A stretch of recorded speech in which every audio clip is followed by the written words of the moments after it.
Muito bem, meus irmãos, sejam todos bem-vindos mais uma vez a esse culto que já estamos a 245ª manhã para a honra e glória de Deus, estudando a sua palavra. E nesse instante, nesse dia solene de adoração, o sábado do Senhor, queremos convidar a nossa irmã Ana Maria, que vai nos apresentar diante de Deus, para poder, então, retomar o texto do estudo da Santa Palavra de Deus em Atos capítulo 27, como temos, então, nos debruçado durante todos esses então, momentos.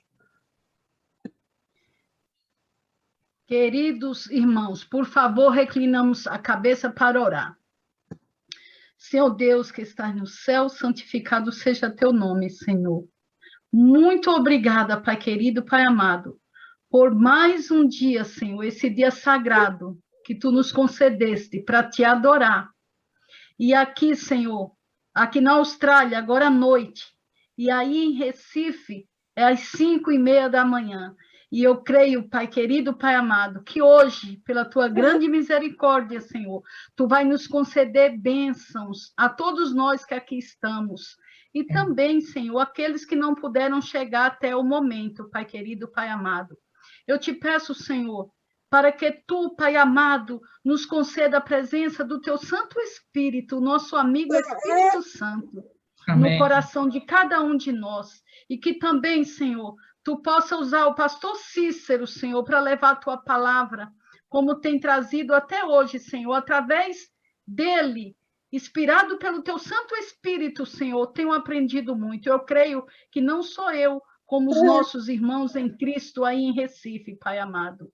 Ó Deus Todo-Poderoso, concede a cada um que aí está bênçãos derramadas do céu. Tu sabes, Senhor, o problema de cada um. Tu sabes, Senhor, a travessia do deserto de cada um que aí está, Senhor. E eu te peço, Papai amado, Papai querido, por favor, Senhor, nos concede a tua santa e gloriosa misericórdia, Pai. Amém. Nos abençoando, em nome de nosso Senhor Jesus Cristo. Amém. Amém.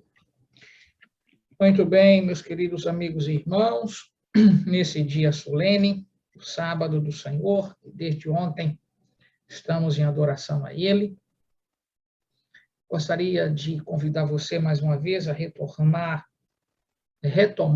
o texto de Atos, capítulo, portanto, 27, e a partir aí do versículo 15, nós vamos avançar um pouquinho para dentro desta conjuntura que Paulo ali se encontrava, tirarmos mais algumas lições. Hoje, igualmente, vou usar alguns textos do Espírito de Profecia para que, a partir das mesmas informações, nós possamos ter humildade de aceitar os reclamos, os apelos de Ellen White em relação à compostura que a igreja tem passado nesses últimos dias.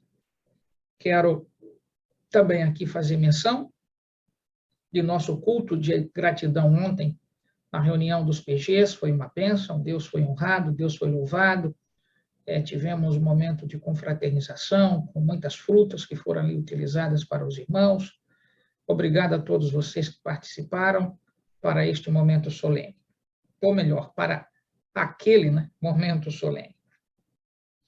Próximo encontro será no dia 26, estaremos na igreja do Beira Rio e certamente teremos, então, a mesma alegria e disposição, se Deus assim nos permitir, com saúde, lá estarmos. Pois bem, ontem eu comecei a abordar a questão em relação ao problema ali na Review and Herald, aonde Ellen White havia advertido de antemão para que pudessem corrigir a forma descabida como estavam lidando com aquele ambiente. Apesar de líderes que tinham, de alguma forma, compostura e dialogavam com os seus, não se submetia, por assim, então, à orientação solene do Senhor.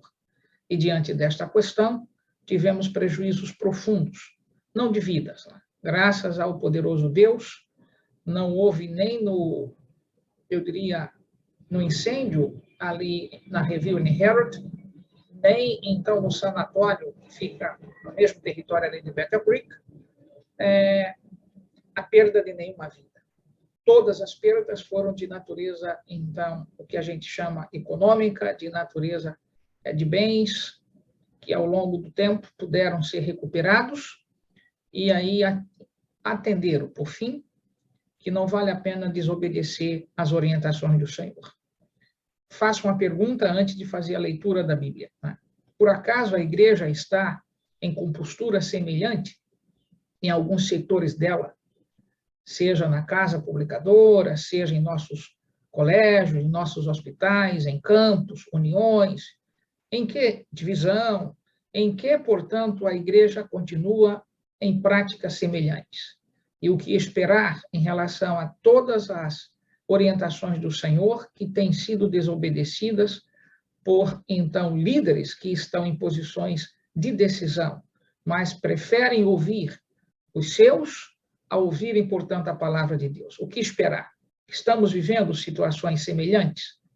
Esta, então, pergunta será objeto de nossa reflexão a partir do momento agora da leitura da Bíblia, e deixarei com vocês para intuírem, a partir do que aqui estou expondo, como devemos analisar a nós mesmos e a nossa própria igreja. Voltemos à Bíblia, Atos capítulo, então, 27, versículo 15 em diante. Diz assim a palavra de Deus: E sendo o navio arrastado com violência, sem poder resistir ao vento, cessamos a manobra e nos fomos deixando levar, ficar à deriva. Isso eu expus ontem. Passando sobre a proteção de uma ilhota chamada cauda. Em algumas traduções, a expressão não é cauda, é clauda. Clauda. Como, por exemplo, a tradução que Ellen White usa da, então, King James Version, ela usa exatamente aquela tradução em inglês, e lá a expressão não é cauda. Né? Desculpe, não é cauda, só aí C-A-U-D-A, mas tem um L, então aparece lá como clauda. E aí diz que eles seguiram neste momento aí e recolheram o bote. Por quê? Vamos entender isso daqui. Na parte exterior do barco, normalmente eles deixam, para o contexto de época, um barco salva-vida, né? Na verdade, que não é um barco, desculpem, um bote. E ele fica, então, amarrado com cordas, segurado, portanto, para em alguma emergência, e até mesmo quando o navio não consegue chegar, o que a gente chama à costa, bem próximo dela, eles, então, ali desembarcam e vão, por meio de remo, até chegar à praia. E aí, consequentemente, ter acesso ao continente. Mas, nesta ocasião, esta informação, ela não é aqui à toa. O que está sendo informado para você e para mim é que, na verdade, o navio tinha um meio de escape para situações comuns, que seria este bote. Mas com a pressão dos ventos, lembrem-se do Euriaquilão, né?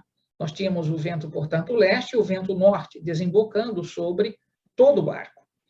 E aí, o que é dito é que levantando este quem? O bote, usaram de todos os meios para cingir o navio.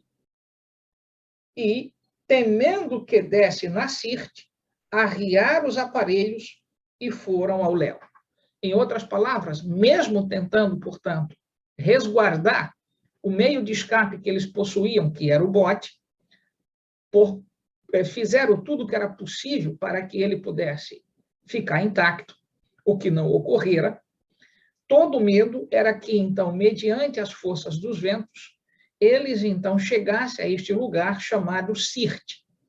Quando a gente vai para aquele mapa que eu já vos apresentei, que eu não vou usá-lo aqui, talvez, nesse instante, mas em algum outro momento à frente, sim, porque a gente vai analisar um pouquinho ali a ilha de Malta, aonde eles param depois do 44º dia. O que a gente tem aqui? O medo era de, então, os ventos contrários, tá, levarem-nos para, então, a ilhota chamada Sirte, porque aí era um lugar bastante perigoso.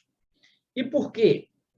Aí se tinha, né, de acordo com os registros de época, um ambiente muito, o que a gente chama aqui, movediço, ou seja, areia, que então ali se somavam, e de acordo com o volume de vento e as correntes marítimas, essas areias, portanto, eram bastante movediças.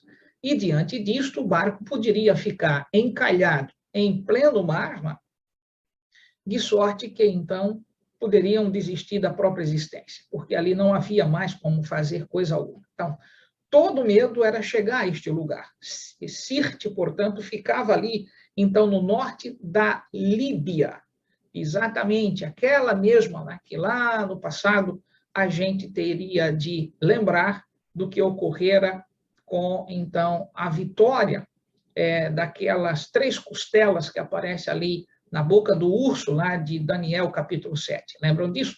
Pois bem, ali está uma, então, daquelas vitórias que, então, o Egito, Líbia e, então, a própria Babilônia, que foram ali, então, derrotadas estas nações em época pelo poder que a gente deve não esquecer, que era, então, a junção dos medos e persas. Muito bem, então, todo este temor dava-se em razão de que se conhecia que Sirte não era um lugar aonde, de fato, eles tivessem alguma disposição de que, de fato, o barco pudesse chegar ali. Na verdade, no sentido oposto, medo de não serem levados para aquele ambiente, porque estavam sem controle, né? Estava o léu. Agora, o verso 18 diz: açoitados severamente pela tormenta, no dia seguinte, já aliviaram o navio. Isso significa cargas, coisas, portanto, que podiam ser jogadas ao mar, foram jogadas, e você deve lembrar que este é o navio, portanto, alexandrino, com carga de trigo, eles começaram, portanto, a tirar, então, mais peso do navio, para que ele tivesse condições de, mediante as pancadas que as ondas ali traziam e cortando sobre o próprio barco, ele não viesse a ser destruído, né, pelo peso que se encontrava.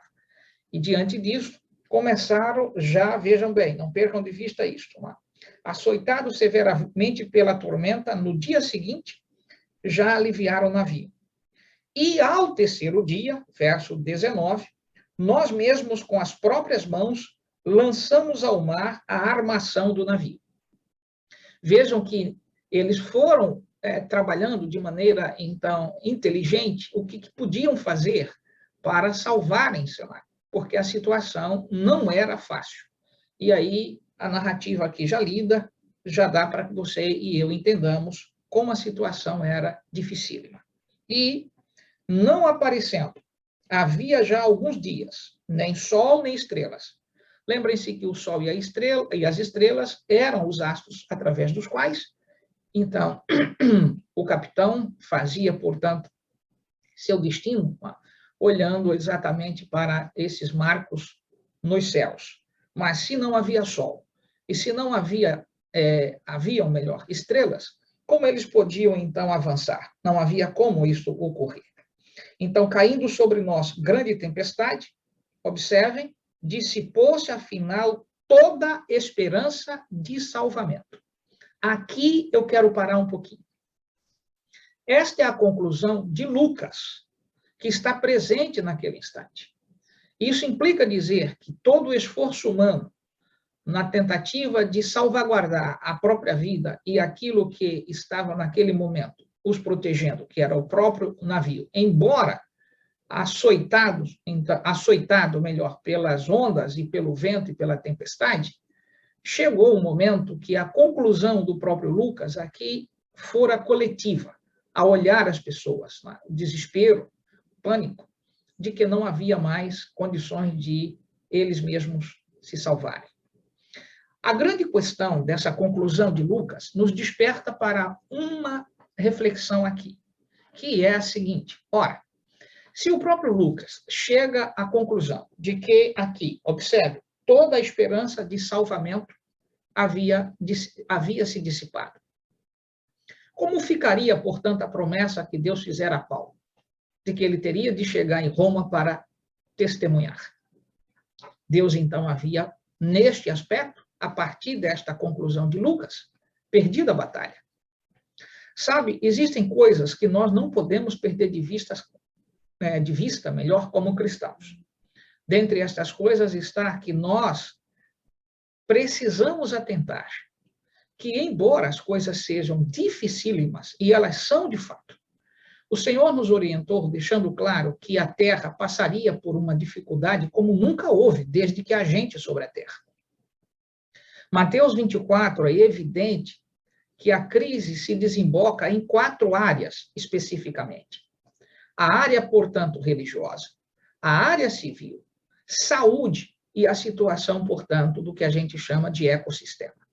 Essas 4 áreas seriam objeto, então, de muita dificuldade para nós que estamos vivendo por esta ocasião. É necessário que nós atentemos que chega um instante na jornada de todos nós que achamos que tudo se perdeu, que não tem mais o que fazer. E todo ser humano tem o seu limite, tem o seu momento, portanto, de dizer, não suporto mais, não dá mais. Será que você não lembra disso daqui? Será que você não pode se fixar um pouquinho mais aqui e atentar que quem está dizendo isto é um homem de íntima intimidade com os céus? Um homem que está, na verdade, lutando com aquilo que pode fazê-lo, que foi o momento, portanto, de unir-se aos demais para aliviar o navio, para salvaguardar o que precisava ser salvaguardado. Mas chegou um momento de que a situação se desembocou a um nível que à luz humana nada mais poderia ser feito. E qual era a situação? Prepararem-se para a morte, porque isso estava imediato. É exatamente assim que a igreja vai terminar a história nesta terra. Vai terminar a sua história melhor nesta terra. Hoje eu estou meio com a linguagem meio distorcida, né? Às vezes isso ocorre em razão de minhas muitas intensidades de trabalho. E eu preciso, às vezes, me recompor para que o raciocínio não fique se perdendo. Me desculpe aí alguma questão nesse aspecto. Mas eu gostaria que você se lembrasse disto. Por favor, atente. Deus está nos fazendo ver que as situações que estão por vir, elas são em um grau de que, se o Senhor não estiver presente, nós não temos condições de avançar. Porque os homens farão coisas assustadoras. O diabo lançará a mão de todo o seu engenho enganador. E por esta ocasião, como diz então o profeta Abacuque, capítulo 2, verso 4, temos de viver por nossa fé.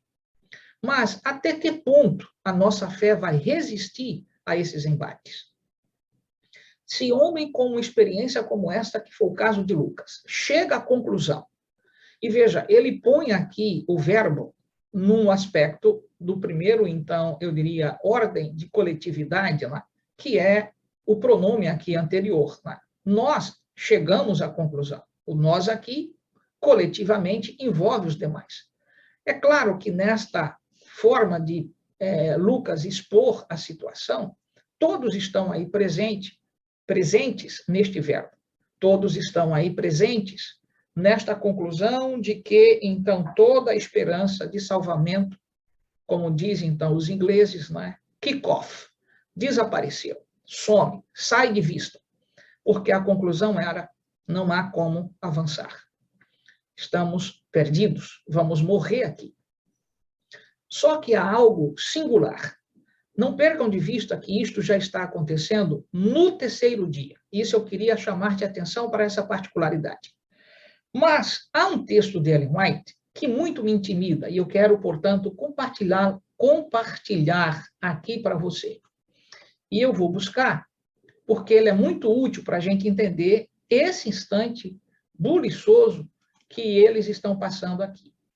Venha comigo ao texto, deixa eu deixá-lo aqui em tela cheia, para que juntos possamos, então, atentar. Observa o que Ellen White diz nesta conjuntura que eles estão aqui passando.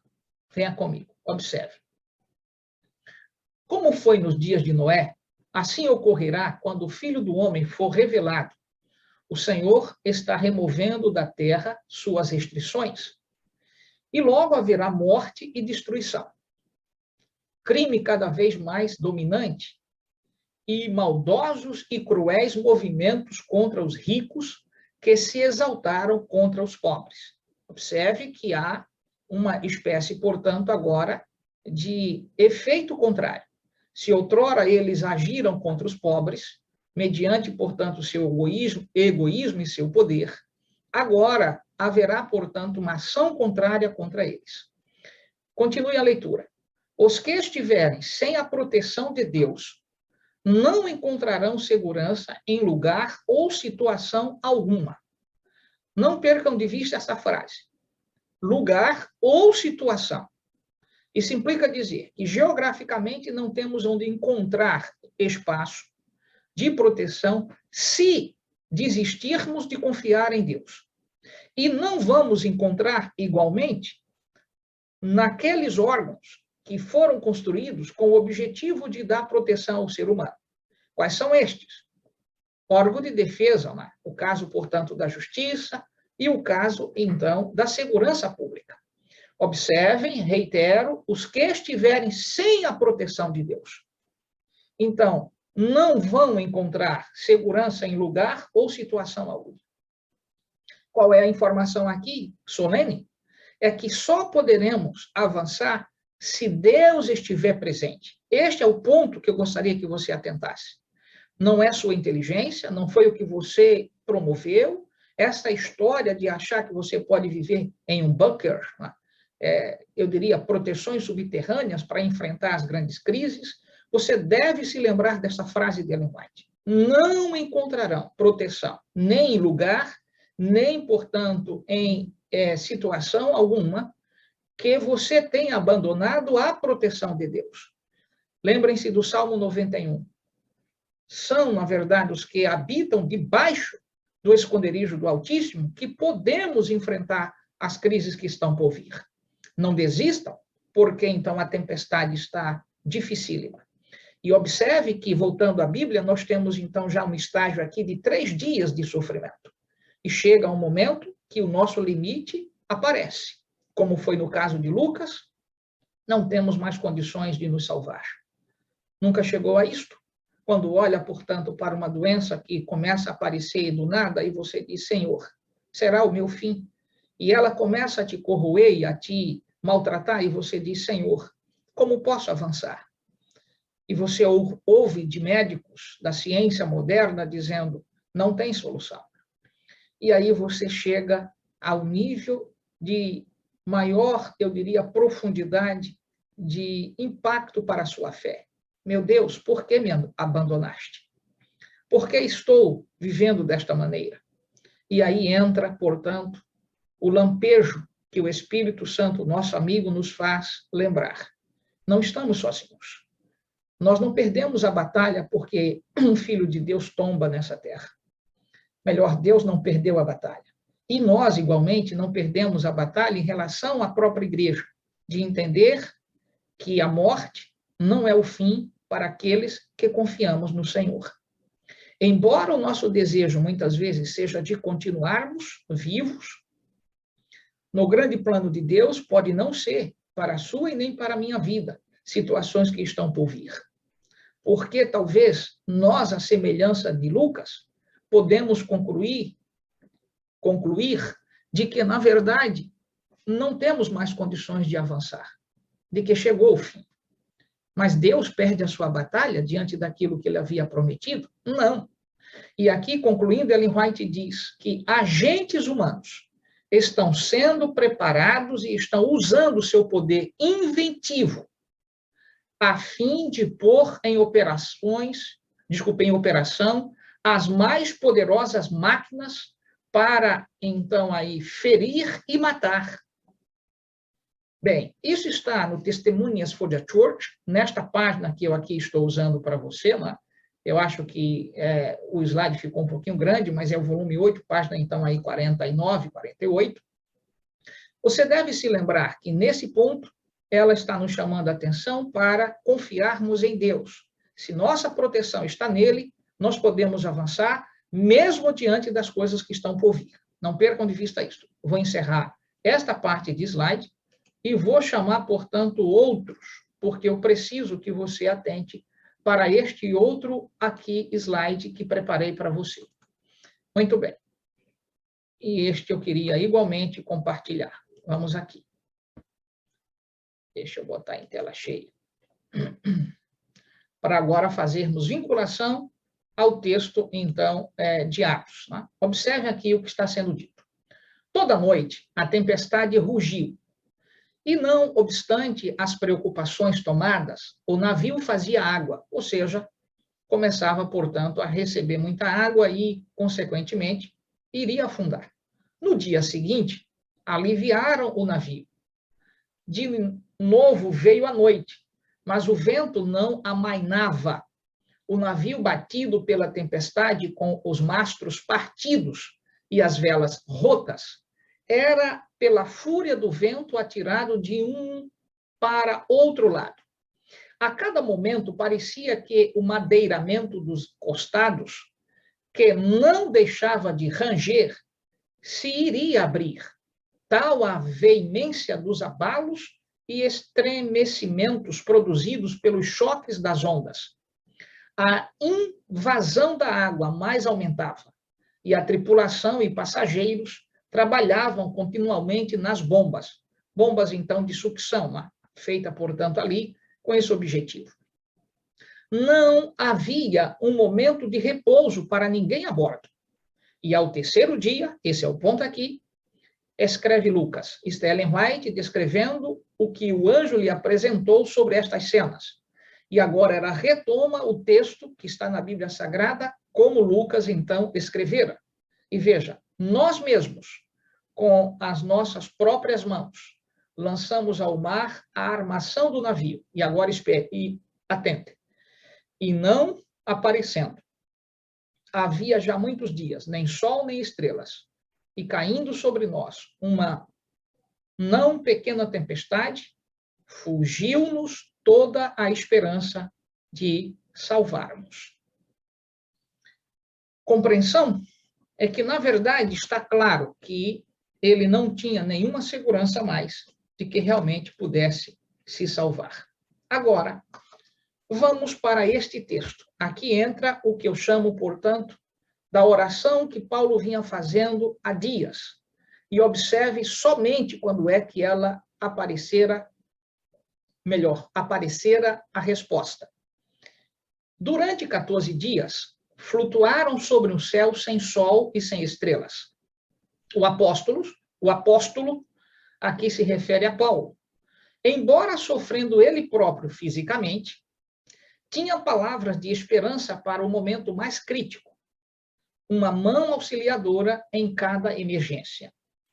Agarrou-se pela fé ao braço do poder infinito e seu coração se apoiava em Deus.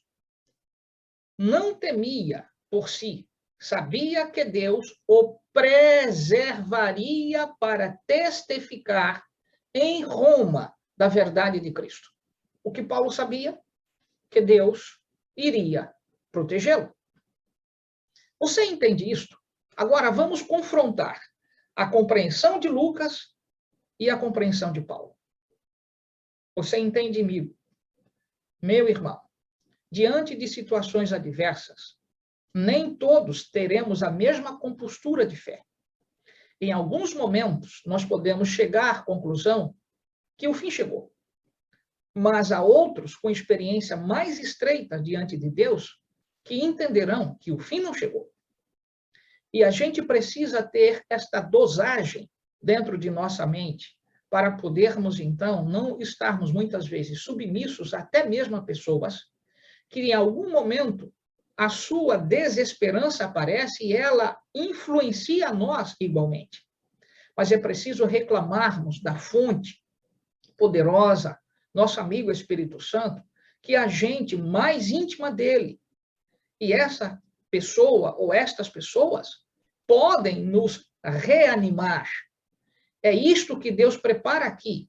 Tivesse Paulo submetido à mesma compreensão de Lucas, Claro, o desânimo teria tomado conta de todos e certamente não continuariam fazendo mais coisa alguma para aquele barco. Mas não era a compreensão de Paulo. O que Lucas diz aqui, colocando o verbo, então, no plural, é mais uma vez um chamamento que eu faço para você. Nem sempre nós fizemos, realmente nós estávamos lá. Nem sempre nossa igreja, de fato, é nossa igreja lá. Nem sempre nós decidimos, significa que realmente nós estivemos lá decidindo. Às vezes, 2 ou 3 pessoas, em seus discursos, põem diante, então, de todos, como se todos estivessem, então, participando. E aqui é mais uma evidência que a compreensão de Lucas, embora seja pluralística, ela não contempla a compreensão de Paulo. Porque aqui não temia por si, sabia que Deus o preservaria para testificar melhor, em Roma, na verdade, da verdade de Cristo. Porém, seu coração se comovia de piedade pelas pobres almas que lhe estavam ao redor, pecadoras, degradadas e não preparadas para morrer. E agora veja, ao suplicar ardentemente a Deus para lhes poupar a vida, foi-lhe revelado o que sua oração fora atendida. Em outras palavras, meus queridos amigos e irmãos, o que Paulo tinha confiança em Deus, a que ele se agarrou, a oração. Será que isso não nos educa? Claro que sim, né? Que nos momentos difíceis nós não recorremos aos amigos, nós não recorremos à justiça, a governos. Nos momentos difíceis da jornada de nossa vida, nós recorremos à nossa própria intimidade com os céus, nossas orações. O que faz a Igreja de Deus avançar não é expertise humana, não são os experientes, os experts na área de, então, eu diria, condução da nau, com seus projetos, com seus planos. Nós temos de entender que Deus usa homens, mulheres, crianças, jovens. Deus usa os seres humanos para, então, o avanço de sua obra. Mas aqueles que são humildes e inteiramente dependentes deles. Há muitos que, embora estejam no nosso meio, na nau, eles perderam a esperança, porque tentam fazer por via própria, por seus próprios esforços. Veja, a Bíblia não diz que Lucas orou. A Bíblia diz que Lucas entrou em desespero. Entendeu isso? Mas Paulo orou. Paulo confiou em Deus a sua vida e confiava na promessa estabelecida. E passou a pedir a Deus que tivesse misericórdia dos outros ali, porque ele teria convicção de que chegaria a Roma. Que fé! Será que não é exatamente isto que nós precisamos como igreja para avançarmos diante das questões que tem nesses últimos dias cercado a igreja de pânico, de medo, de destruição, muitas vezes, de sua moral, de sua ética, como pessoa jurídica mesmo? E aí a gente se pergunta, Senhor, é esta mesma a igreja que tu tens, então, dito que ela chegará ao final como coluna e baluarte da verdade? Sim, meu amigo, é ela mesma. Mas antes que ela se torne, então, coluna e baluarte da verdade, há um joeiramento no meio do povo de Deus. O juízo não começa pelos ímpios, começa pela casa de Deus. Temos de entender que Deus vem fazendo um trabalho solene nesta igreja. E ele não perdeu a batalha, e ele não perderá a batalha. A igreja vai chegar ao fim com gente santa, com gente fiel, com gente transformada.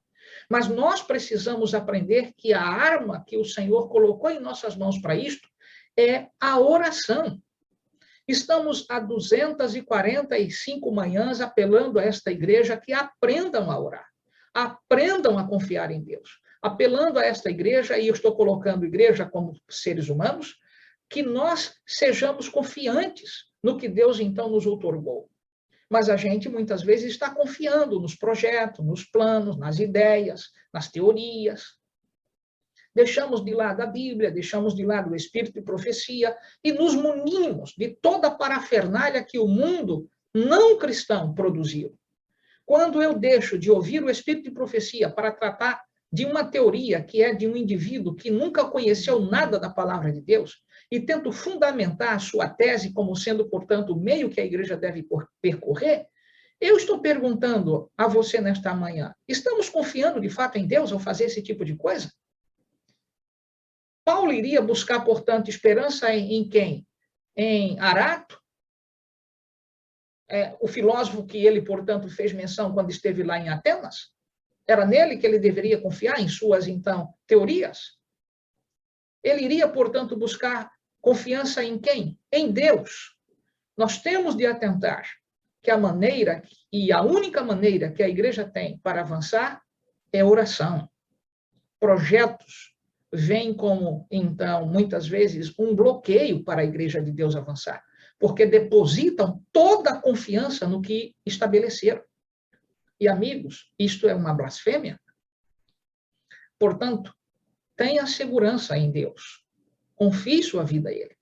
E mesmo que o barco esteja, portanto, a sossobrar, e alguém grite, vamos perecer, não há mais solução. Deus mantém fiéis, remanescentes, para dizer para você e para mim assim, cuidado, não é como você está vindo. As ondas são reais, a tempestade é real, os ventos são reais, mas quem comanda esta nau é quem nunca perdeu uma batalha. É o Deus Todo-Poderoso que, ao levantar suas mãos, o vento cessa, a tempestade desaparece e o barco vai chegar do lado que ele prometeu chegar. Vamos para Tiberíades. E vamos chegar em nossa Tiberíades espiritual. Vamos chegar nos céus, porque o Senhor está neste barco. Embora é real a tempestade que nós estamos passando, mas ela ainda não é o tufão maior. Virão coisas que vão assustar os próprios adventistas. E nós precisamos desenvolver fé enquanto estamos nessa travessia, porque chegará o ponto nevrálgico. E quando isto ocorrer, somente os que confiam no Senhor poderão, então, buscar na fé, na oração, resposta para poderem continuar. Voltemos à Bíblia, eu concluo aqui nessa, então, manhã. Paulo, portanto, retoma, né, essa esperança, havendo todos, verso 21, comigo, havendo todos estado muito tempo sem comer. Quanto tempo? 3 dias. Todos envolvidos em uma batalha frenética para tentar salvarem-se a si mesmos. 3 dias. Não percam de vista isto. Paulo, pondo-se em pé, no meio deles, disse: Senhores, na verdade, era preciso terem me atendido e não partir de Creta, para evitar este dano e perda. Mas, agora, vos aconselho bom ânimo, porque nenhuma vida se perderá entre vós, mas somente o navio. Porque esta mesma noite, louvado seja Deus, um anjo de Deus, de quem eu sou e a quem sirvo, esteve comigo, dizendo: Paulo, não temas. É preciso que compareças perante César. E eis que Deus, por sua graça, te deu todos quanto navegam contigo. Será que você não se alegra, não se emociona? Tudo parece que está dificílimo, e está. A negra noite chega, nós não encontramos luz nem de sol, nem de estrela, muitas vezes, na nossa jornada. Mas Deus não esquece dos seus. Deus sabe que Ele prometeu levar essa igreja ao fim, e Ele vai levar. Não pulem do barco. Amanhã eu quero te mostrar o que os marinheiros tentaram fazer. E Paulo já havia dito. O anjo de Deus apareceu e ele disse que não iremos perecer. Mas eles não criam. E agora esse é um recado, talvez, para o próprio Lucas. Para que entendesse que a gente não pode colocar em desafio a nossa vida, porque as coisas, então, nos impressionaram. Esta doença tem nos impressionado. Muitos irmãos dormiram no Senhor, mas Deus não perdeu a batalha porque eles dormiram. E muito mais coisa virão em consequência de toda essa doença e de todas essas pseudo-vacinas. Mas é preciso que nós atentemos que Deus não perdeu a batalha. Erga a sua cabeça, mesmo quando as noites são escuras, mesmo quando as estrelas não brilham, e agarre-se pela fé àquilo que o Espírito de Deus, o nosso amigo, colocou em nosso coração e mente. Confie em Jesus, porque ele levará sua igreja ao final da história, como coluna e baluarte da verdade. Não, o diabo não terá vitória. A vitória sempre será de Jesus. Portanto, meu irmão, fidelidade, honestidade, confiança em Deus. Este é o desejo deste pastor para você nesse dia em particular. Que Deus te abençoe. Vamos orar.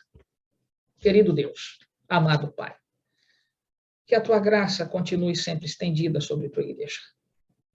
Que o nosso amigo Espírito Santo nos faça lembrar sempre que não estamos sozinhos na jornada. Tem sido difícil e muito mais será nos dias que estão por vir. Mas tu és o Senhor da tua igreja. Como disseste através do teu servo Mateus, as portas do inferno não podem prevalecer contra ela. Senhor, cuida de nós. Batiza-nos a cada dia com teu Santo Espírito. Nos dá o colírio para enxergarmos que é como tu queres e não como os homens querem. Nos dê, Senhor, vestes para esconder a nossa nudez. Por falta de confiança em ti, colocamos os produtos deste mundo para confiarmos, quando, na verdade, estamos nus. Mas, se tua justiça nos alcançar, verdadeiramente estaremos vestidos. Cuide de nós, Senhor, para que possamos avançar mais um pouco, porque certamente a travessia é difícil, mas tu permaneces guiando a tua igreja. Dê-nos certeza disto sempre. Pedimos-te, no nome de Jesus. Amém. Feliz sábado a todos, que o Senhor vos abençoe.